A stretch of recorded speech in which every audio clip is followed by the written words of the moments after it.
देखिए, महाराष्ट्र के उप मुख्यमंत्री थे अजीत पवार। आज सुबह उनकी हत्या करा दी गई है और उस हत्या को एक विमान दुर्घटना की शक्ल दे दिया गया है। तो इस हत्या में मतलब भाजपा के बड़े-बड़े राम भक्त लोग शामिल हैं। देखिए, ये आज सुबह पौने 9 बजे की घटना है। जो डिप्टी सीएम थे महाराष्ट्र के अजीत पवार, वो एक छोटे विमान से जा रहे थे बम्बई से बारामती। बारामती के ही वो रहने वाले थे और जब विमान बिल्कुल उतरने वाला था हवाई अड्डे पर, उसी समय विमान दुर्घटनाग्रस्त हो गया, उसमें आग लग गई और 5 लोग सवार थे, पाँचों के 5 मारे गए। अब विमान जिस कंपनी का था, उस कंपनी का कहना है कि दुर्घटना की वजह लो विजिबिलिटी थी। मतलब हवाई अड्डे पर इतना ज़्यादा कुहासा और कोहरा था कि पायलट को साफ-साफ दिखाई नहीं दिया और हवाई जहाज़ दुर्घटनाग्रस्त हो गया और फिर इसकी जाँच तो होगी ही जैसी होती है। लेकिन मैं बता दूँ दर्शकों को अजीत पवार के बारे में, ये शरद पवार के भतीजा थे। शरद पवार बहुत बड़े नेता हैं, बहुत कद्दावर नेता महाराष्ट्र के।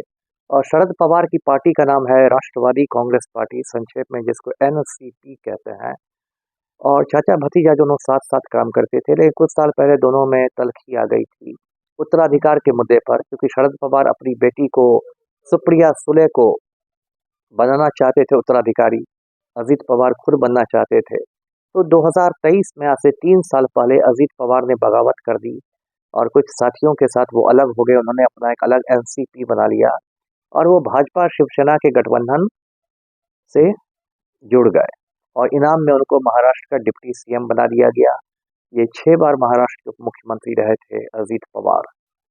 और ये सब बातें हैं और मैं जो हत्या की बात कर रहा हूँ, वो इसलिए हत्या की बात सिर्फ मैं ही नहीं, पूरा देश कर रहा है, क्योंकि पिछले कुछ दिनों में अजीत पवार और बीजेपी के रिश्ते बहुत बिगड़ गए थे। एक वजह तो ये थी कि चर्चा थी कि अजीत पवार की घर वापसी हो सकती है, वो फिर शरद पवार के साथ जा सकते हैं और ये बात बीजेपी को पसंद नहीं आ रही थी। दूसरी वजह ये थी कि बम्बई के मेयर का चुनाव अभी होना है और उस पर बीजेपी की भी नज़र थी, मेयर की कुर्सी पर अजीत पवार की भी नज़र थी, दोनों अपने-अपने लोगों को बैठाना चाहते थे। तो इसको लेके एक तनातनी थी भाजपा और अजीत पवार के बीच में। तीसरा जो मुद्दा था वो था लूट के माल का बँटवारा। अजीत पवार बहुत भ्रष्ट नेता थे और जब वो सिंचाई मंत्री थे महाराष्ट्र के, तो उन्होंने हज़ारों करोड़ों का एक सिंचाई घोटाला किया था 2009 में विदर्भ में और बाद में उस घोटाले की लीपापोती हो गई थी, जैसा हिंदुस्तान में होता है। तो भाजपा के जो बड़े-बड़े राम भक्त थे, वो भी चाहते थे कि लूट के माल में उनको भी कुछ हिस्सा मिल जाए।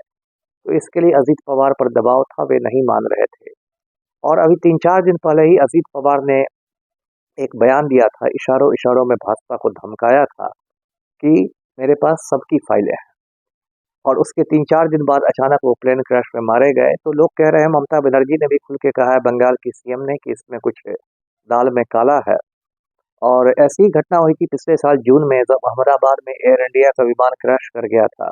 उसमें विजय रूपाणी मारे गए थे क्रैश में और वो एक ज़मीन घोटाला का वो खुलासा करने जा रहे थे, अचानक विमान दुर्घटनाग्रस्त हो गया।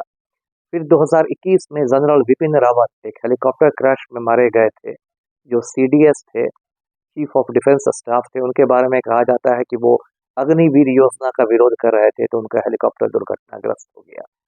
और बहुत लोगों को जस्टिस लोया की याद आ रही है, हरेंद्र पांड्या की याद आ रही है, बहुत लोगों की याद आ रही है जिनसे लोग नाराज थे, भाजपा के बड़े नेता, और वो लोग अचानक चले गए दुनिया से। तो इसलिए इस पूरे मामले की सीबीआई जांच होनी चाहिए और सुप्रीम कोर्ट की देखरेख में होनी